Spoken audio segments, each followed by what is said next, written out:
اعوذ بالله من الشیطان الرجیم. ګرانو مینوالو، څوک چې هم زمونږه غږ اورئ، مونږ وینئ ګورئ، نو چرته چې هم ژوند کوئ نو خوشحاله آباد اوسئ او د مینې او خلوص نه ډک سلامونه قبول کړئ.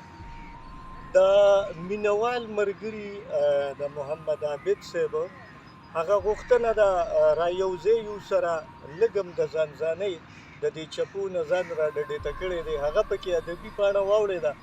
د خدای بخلي ډاکټر صاحب شاه صابر صاحب ذکر پکې راغی.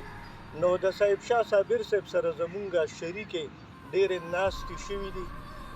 مونږ ترې بلها زده کړه هم کړې ده، مونږ د هغه واده له هم تللي یو. مونږ پکې مشاعره هم کړې وه. پروفیسر ارماني صاحب د هغې سټیج چلولی و او ساحل صاحب یې صدارت کړی و. دا د دومره وخت خبرې دي، مونږ یو بل وینو اورو ګورو.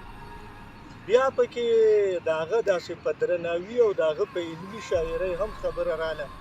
د خوبونو کتاب کې د بمبوریت د یوې کلاشې پیغلې په نوم د هغه یو نظم و، هغې کې څه یو بند وه.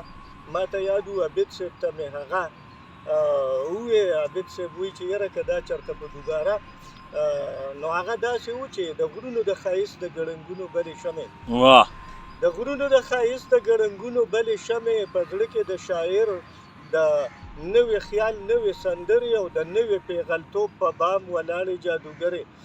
منم چې ته به ډېرو رڼاګانو ته پسخېږې، منم چې ته به ډېرو اداګانو ته پسخېږې، منم چې ستا په زړه به د بلا څیزونو غم وي، منم چې ستا په ژوند کې به بلا څیزونه کم وي. خو دا تا چې د کوم نوي ژوند خبرې اورېدلي، دروغ دي، ټول دروغ دي، چا دروغ درته ویلي. ته دلته د خپل زړه د خپلې خوښې خپل اختیارې، ته دلته د انګورو د تروو اوبو خمارې. شپېلي وهې شپېلی وهې چې ګرځې په کوڅو کې، او چې زړه دې وشي ګډه شي د کلي په ورشو کې. او په هغه ژوند کې څه دي که صفا مې درته ووې، دروغ به درته ښکاري که رښتیا مې درته ووې.